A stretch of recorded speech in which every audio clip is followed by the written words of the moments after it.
Hey guys, welcome back to some more AFK Arena. In today's video, I wanted to take a look at something that I had in one of my earlier videos, which was the top 3 mistakes that players make. And I mentioned the fact of feeding Ascended tier heroes. So we'll just go right into it. Ascended tier heroes are these top guys here that can go all the way to Ascended. They're summoned as purples. I'll try to make it as clear as possible. But these guys up here, these top heroes, it was talked about feeding them as food to ascend other heroes. And let's just do a quick auto ascend. Thank you. And now the reason I said that was because it was something that I really honestly believed in. In my personal opinion, I would never do it, and I still never would. However, there was a lot of comments in the video saying from people saying that they've actually done it and they would do it again. And I just wanted to go more in depth into the topic of it and give you guys sort of both aspects of it and let you decide on whether you will yourself, because it's one of those ones where it's pretty much personal preference, especially from what I've seen from the comments. So the way I spoke about it is there's none that I would ever sacrifice, because you've got things here like Screg, who was useless, got a buff. He still don't know how good he's going to be. Wait till he goes to live servers before we test it. But if you had, say, 4 or 6 copies of him and you fed them to upgrade someone else, then you'll probably be disappointed when it comes to it and you realize, wow, if I still had him, he could be amazing. Something else that comes to mind is like Grizzle. Now, he's one that people always thought wasn't too good, but then when signature items got released, he got a really nice signature item, and now people are raving about him. So the problem I have with saying, yes, just go ahead and feed your elite heroes is going to be which ones to feed, because what I find in this game is that each hero situationally is good, and it's going to be hard to choose which one you do want to feed. For instance, if we go over here and look at the heroes, we'll go to the portraits. So when you look at Lightbearers, now people are going to say, if you say maybe feed Estrilda, but some other people say Estrilda is really good for Riz. Then you got Belinda. You probably wouldn't feed. She's just really good damage for Riz.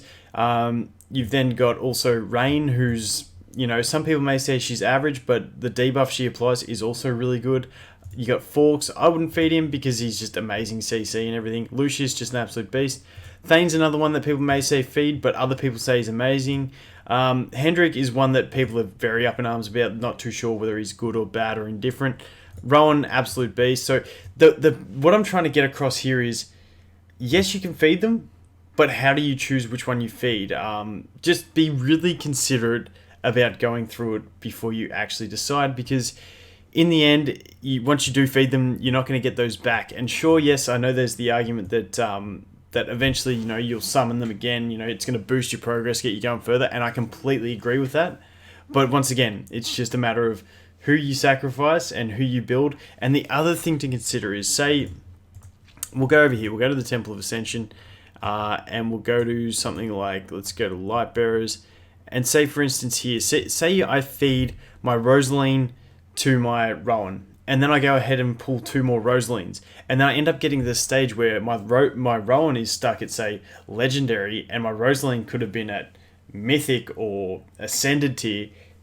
It's one of those ones where, you may not get as much bang for your buck out of feeding one hero to another, because you may just keep summoning the other one, and the other one's going to be stuck, if that makes sense. So it's one of those things, yes, you can, but I'm not going to say which heroes you should sacrifice and which heroes you shouldn't sacrifice, because like I said, everyone has a different opinion on what the best heroes are and all that sort of thing. But if you do decide to go this path, I think the common agreement among people of both arguments would be, if you do decide to go for it, make sure that you still have at least 5 of each faction that you're building, so that you can go into these faction towers with eventually a team of 5. For now, like for early stage, you may only have 1 fully built, but you want to be, in the end, able to have 5 of the faction built to be able to go into those faction towers and actually really compete them. If you look at me down here on the Wilder tree, I'm struggling. I don't have much Wilder damage, so that's why I'm struggling there. Up here, if we look at the Maulers, I've got my Kassos, who is carrying me all the way, with the Brutus for the shield. You know what I mean? So if you are going to do it, just be considerate about the way you go about it, because like I said, if you do end up feeding something that you might regret, I don't know. That's just me. That's just me personally. I don't want to regret feeding something, so I like testing all heroes. So I'm going to keep them all. For instance, Grizzle on one of my accounts, I'm going to test him out soon.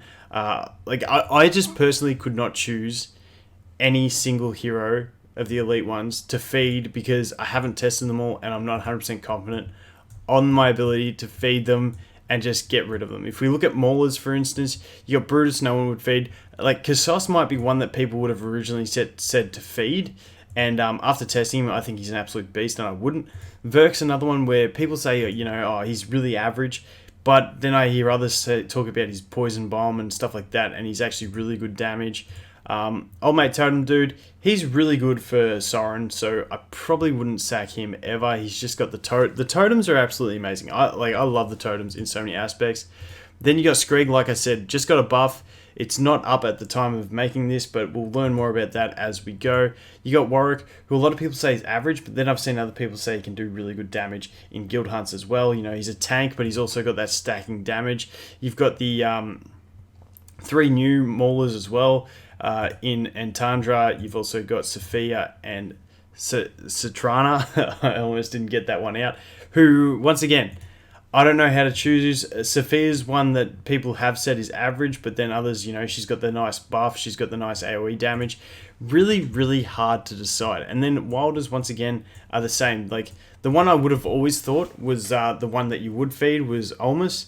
And as soon as in one of my videos, when I summoned him, I said he's the one that I didn't want. Now everyone's hit me up saying, no, he's actually good now. He does really good damage. He survives well. He's got the great sustain and all these sorts of things. So I don't know. If you guys do decide to go that route, it's your personal choice, and I'll let you guys make any decisions that you want to make. But I'm not going to I'm not going to make a list of heroes that you should sacrifice and heroes that you shouldn't, because it all comes down to personal preference, and I feel like every hero has a position at some stage of the game. So I've really, really dragged this out to get my point across, but all I'm saying is it's completely an option.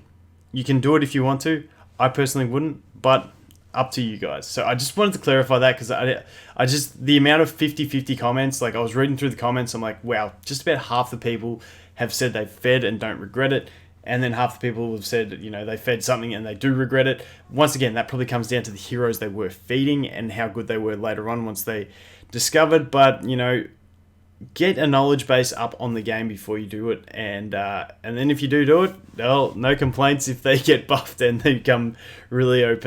But on the topic, I have had a lot of people ask me to make a tier list for the game. I know there's some online and stuff like that. I feel like I could make a pretty solid tier list to early to mid game, for basically just standard rankings of heroes.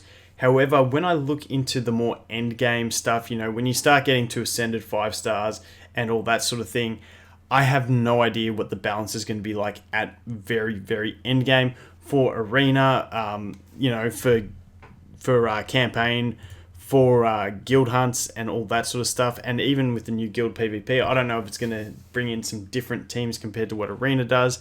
Also, like the Legends arena, that could have different tier lists. I feel like tier lists are going to be really complicated for this game to make, but because I've had a fair few requests for it, if there's any real late game players that can help me out with the late game side of things, like I said, I feel like it may take a couple videos to get them all out, but I feel like I'm pretty solid for early to mid game tier list. I just need that bit of extra guidance from some of you wonderful progressed people who have either whaled or been playing since a long time in the soft launch. I just need that extra help, because like I said, all these heroes that people say are bad and to feed, then I hear from other people that they're good like end game. For instance, like things like obviously Shamira is a beast, but then I hear people say she drops off at the end game and she gets overtaken by things like Pharrell, which I don't know, because I haven't got there yet to test it. And that's once again why I'm hesitant to say go ahead and feed this hero, because at end game, who knows what's going to be the best. And even though you want to progress as fast as you can at this stage, where you end up in the game, who knows. So depends on longevity, depends on a lot of things, but that's the only reason I want to make this video. I wanted to just clarify everything, and I know I've rambled on for long enough, so I'm probably going to just stop now. But if there's any late game players there that can help me with end game tier list, please let me know. But thanks for watching, guys, and I look forward to seeing you in the next one. Cheers.